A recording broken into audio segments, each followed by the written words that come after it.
পাঁচামী কয়লা শিল্পের এখনও চাকরি মেলেনি, তাই দ্রুততার সঙ্গে চাকরি দেওয়ার দাবিতে জেলাশাসকের দ্বারস্থ চাঁদা মৌজায় কয়েকশো মানুষ। শুক্রবার দুপুরে তারা জেলাশাসকের দপ্তরে আসেন এবং স্মারকলিপি দেন। তাদের একটাই দাবি, তারা কেউই শিল্প বিরোধী নন, তারা কেউই শিল্পের কাজে বাধা দেবেন না, কিন্তু সরকারি প্রতিশ্রুতি মতো দ্রুততার সঙ্গে তাদের চাকরি দেওয়া হোক। আমরা এসেছি ডিএম অফিসে। আমাদের শিল্প চাই, আর যতগুলো চাকরি পায় না, যেমন সমস্ত লোককে যেমন চাকরি পায়, আমার কর্তব্য এইগুলাই। শিল্প হলে আপনাদের কি ভালো হবে? শিল্প হলেই ঠিক আছে, কিন্তু সবাই যতগুলো বলেছিল ডিএম স্যার মানে চাকরি দেবে, বাকি যারা পায়নি সবাইকে যেমন চাকরি দেয়। এক দুবার তো ওখানে অস্থিরতা হচ্ছে, কাজ বন্ধ থাকছে। না, বন্ধ এখনো হয় নাই। কে করছে এগুলো? হ্যাঁ, কাজ যখন বন্ধ হয়ে যাচ্ছে ওগুলো কারা করছে? কিছু মানে দালালরা আছে, ওরাই বন্ধ করেছে মনে হয়। এলাকারই স্থানীয়? এলাকার নয়, বাইরেকার। হ্যাঁ, বাইরে এলাকার লোকগুলো বন্ধ করে না। তো আপনারা তো স্থানীয়, আপনারা শিল্প চাইছেন, আপনারা কি ওদেরকে আটকাবেন এবার নাকি কি? হ্যাঁ, আটকাতে হবে। এতদিন থেকে আটকিয়ে এসেছি। আপনাদের দাবিটা কি? আমাদের মানে যতগুলো চাকরি পায় না, চাকরি পেলেই আমাদের আর কোনো দাবি নেই। আর শিল্প হোক। আপনার শিল্প চাই? হ্যাঁ। নাম কি আপনার? হ্যাঁ, নাম আপনার নাম? আমার নাম হচ্ছে বড়বাবু মুর্মু। হ্যাঁ, বড়বাবু মুর্মু। আমরা এসেছি ডিএম মহাশয়ের কাছে। আমাদের 4-5টা অঞ্চল, পুরানোগ্রাম, ভারকাটা, দেউচা, হিংলো, যেসব অঞ্চলের আমরা জমি দিতে ইচ্ছুক আছি, কিন্তু আমাদের সরকার অনেকটা এগিয়ে গিয়েছে, মাঝপথে এখন আটকিয়ে রেখে দিয়েছে, অনেককে ফেলে রেখে দিয়েছে। আমরা চাই যেসব মৌজাগুলো বন্ধ করেছেন অবিলম্বে তাদের জমিগুলো নিয়ে প্রত্যেক বেকার পরিবারকে চাকরি দেওয়ার জন্য আমরা ডিএম সাহেবের কাছে নিয়ে এসেছি। আমরা চাই, আমরা শিল্প বিরোধী নয়, আমরা শিল্প চাই, এবং সঙ্গে সঙ্গে আমাদের বেকার যুবক যুবতী যা আছে প্রত্যেক পরিবারকে চাকরি সুনিশ্চিত করার জন্য আমরা ডিএম সাহেবের কাছে এসেছি। যারা এই শিল্পর বিরোধিতা করছে তাদের বিরুদ্ধে আমরা জীবন দিয়ে লড়ব। শিল্প আমরা চাই, শিল্প আমরা বিরোধী নয়। আমরা বারবার বলছি আমাদের শিল্প চাই, এরিয়ার স্বাস্থ্য ব্যবস্থা, পানীয় জলের ব্যবস্থা, শিক্ষার ব্যবস্থা সব কিছু নজর দিতে হবে ডিএম সাহেবকে। আমরা জমি দিতে ইচ্ছুক আছি। বলুন, বিরোধিতা বাড়তে গেছে, নানা রকমভাবে বিরোধী পার্টিরা করছে, নানা রকমভাবে করছে। আমরা সাধারণ মানুষ মাঝখানে কেন এইভাবে পড়ে মার খাবো? আমাদের মকদমনগর মৌজা, আমি মকদমনগরের বাসিন্দা, আমাদের মকদমনগরের জমিটাকে আজ 2 বছর ধরে লক করে রেখে দিয়েছে। মাত্র দুটো তিনটে দাগের চাকরি হয়েছে, তাহলে আর বেকার যুবকরা কী করবে? আমার নাম পার্থ ঘোষ, আমি মকদমনগরের বাসিন্দা। আমরা ডিএম সাহেবকে ডেপুটেশন দিতে এসেছি আজকে সিউড়ি। আমাদের পাঁচামী দেউচা যে কোল শিল্প হচ্ছে, আমরা শিল্প চাই, এবং আমরা বেকার যাদের আছি, যাদের জমি জায়গা নাই, সেই তাদেরকে চাকরি দিতে হবে, এই দাবিতে আমরা এসেছি। আমরা ভারকাটা অঞ্চলে এসেছি, সেকেন্ড অঞ্চলে এসছে, হিংলো এসছে, তাহলে পুরাতন গ্রাম আছে, আর 4-5টা জিপি থেকে এসেছি। হ্যাঁ, কাজ চলছে। আমরা চাইছি যে এই যে শিল্প হচ্ছে এর পেছনে বহিরাগতরা এসে নাক গলাইছে, এবং আমাদের লোকালদের জন্য কিছু ভাবছে না। যে বহিরাগতরা আসছে তাদেরকে আমরা বলছি বহিরাগত দূর হাঁটো, বহিরাগতদের এখানে চাকরি দেওয়া হবে না। আঞ্চলিক শিল্প, আমাদের যেসব অঞ্চলের লোক আমরা এখন বসবাস করি সেই সব এলাকার লোককে, গরিবদেরকে চাকরি দিতে হবে, এবং পরিবার পিছু একজনকে চাকরি দিতে হবে। বহিরাগত আসছে যারা শিল্প না হয় তাদের ফায়দা আছে নিশ্চয়ই। এত বড় কয়লা শিল্প হয়েছে, তাদের নিশ্চয়ই কিছু ফায়দা আছে। আমরা এখানে লাখ লাখ লোকের চাকরি হবে, এই জন্য চাই না। হ্যাঁ, আমরা এসছি এখানে যে আমাদের শিল্প কয়লা যেন বন্ধ না হয়, শিল্প আমরা চাই। দেউচা পাঁচামী কয়লা খনি আমরা চাই। আমরা এর সঙ্গে আমরা আমাদের কাদের যে এলাকার লোককে, আমাদের সবকে, যেসব এলাকার লোকের জমি নাই, বেকার ভূমিহীন, তাদেরকে যেন চাকরি দেয়, এই আবেদন আমরা এসেছি এখানে। আমরা পিটিয়ে বাইর করে দেবো, কতজন ধরে বাইর করে দেবো। আমার নাম মোশাররফ আলী মোল্লা। আমি কোনো পদে নেই, আমি জনগণের সাথে আছি। আমার বাড়ি ভারকাটা। আজকে আমাদের দেউচা পাঁচামীর যে শিল্পাঞ্চল, যেখানে রাজ্যের মাননীয় মুখ্যমন্ত্রী ঘোষণা করেছেন 2021 সালে, সেই শিল্পাঞ্চল থেকে যে কাজটি চলছে সেখান থেকে আমাদের লোকজন এসেছিল। আমাদের আদিবাসী মানুষজন এসেছিলেন, অনাদিবাসী মানুষজনও এসেছিলেন, অর্থাৎ আদিবাসী নয় এরকম মানুষজনও এসেছিলেন।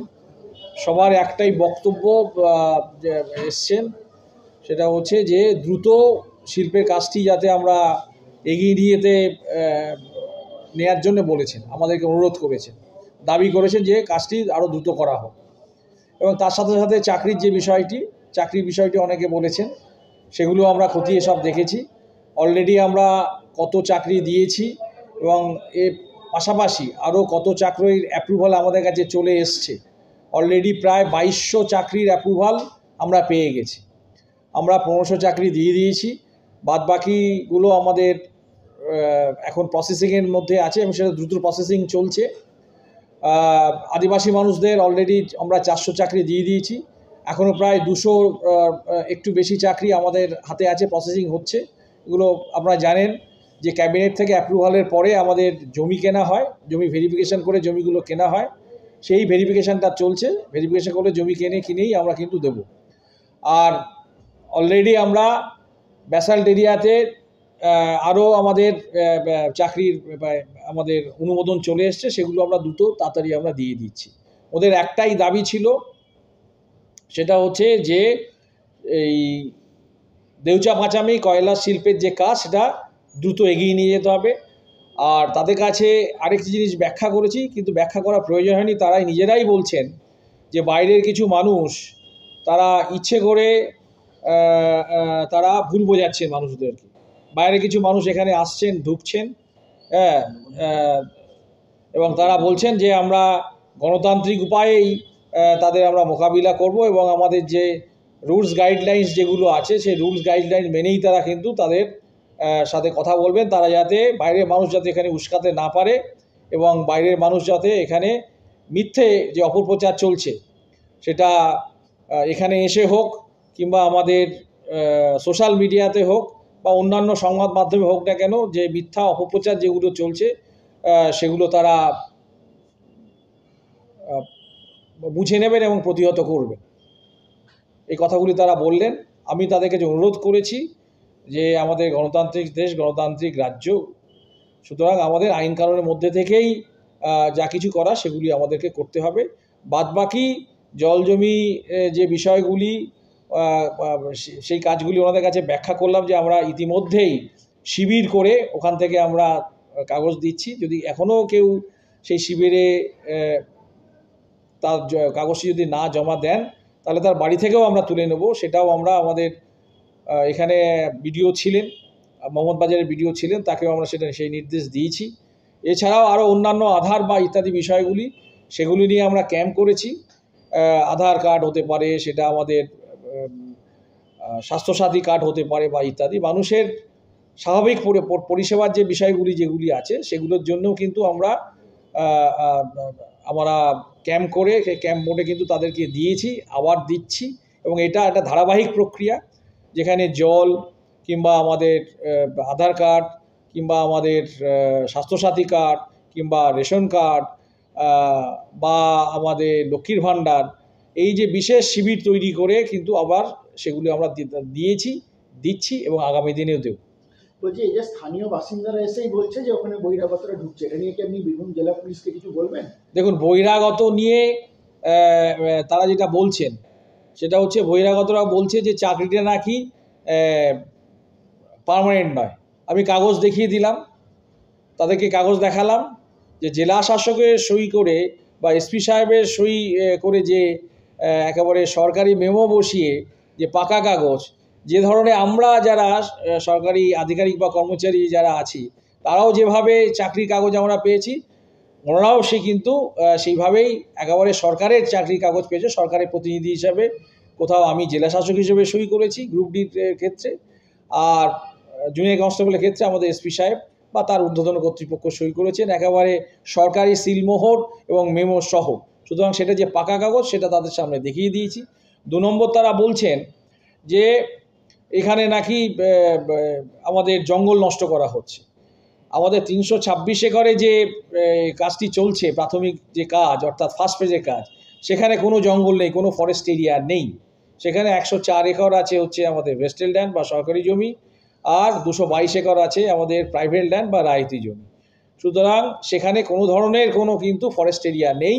সেখানে যে গাছগুলি আছে এমনি আমাদের সোশ্যাল ফরেস্ট্রি বা আগে থেকে যে গাছগুলি ছিল সেটা বনাঞ্চল নয়, এমনি গ্রামাঞ্চলে যে গাছ থাকে সেই গাছগুলিও কিন্তু আমরা ট্রান্সলোকেট বা প্রতিস্থাপন করেছি এবং আগামী দিনেও করব। 980টি গাছ আছে আপনারা জানেন, এর আগেও বলেছি, আজকেও বলছি। তার মধ্যে 185টা গাছ আমরা অলরেডি ওই প্রজেক্ট সাইডের যেখানে চাঁদা মৌজায় 12 একরে কাজ চলছে তার পাশে 500 মিটার বা 1000 মিটারের মধ্যে 185টা গাছ প্রতিস্থাপন করেছি। এবং আপনাদেরকে এটাও বলছি সেই গাছে অলরেডি কিন্তু আবার নতুন পাতা প্রতিস্থাপন করার পর নতুন পাতা বা ফুল সেই গাছে এসছে, সেটা আপনারাও গিয়ে সেখানে দেখে নিতে পারেন। তৃতীয়ত, এখানে কোনো ধরনের কোনো উচ্ছেদ হচ্ছে না, তার কারণ সেখানে কোনো বসতিই নেই, সেখানে কোনো বাড়িই নেই এই 326 একরের মধ্যে। সুতরাং উচ্ছেদের কথা উঠবে কি করে? কোনো উচ্ছেদও হচ্ছে না। আর 4 নম্বর হচ্ছে ওখানে যে কোনো খোলা মুখ কয়লা খনি হচ্ছে না, ওখানে আন্ডারগ্রাউন্ড মাইনিং হবে। এই কথাগুলি পরিষ্কার বললাম, এই কথাগুলি নিয়েই মিথ্যা রটনা, অপপ্রচার ইত্যাদি হচ্ছে। সেটা সাধারণ মানুষজন বুঝেছেন, মানুষজন যারা এসছেন তারা বুঝেছেন, তারাই কথাটি বলছেন যে এরকম মিথ্যে উস্কানি বা ইত্যাদি দিচ্ছে। আমরা কিন্তু এলাকায় তাদেরকে ঢুকতে দেবো না। আমরা বলেছি যে আমরা সবাই আইন মেনে কাজ করি, সুতরাং আপনারাও আইন মেনে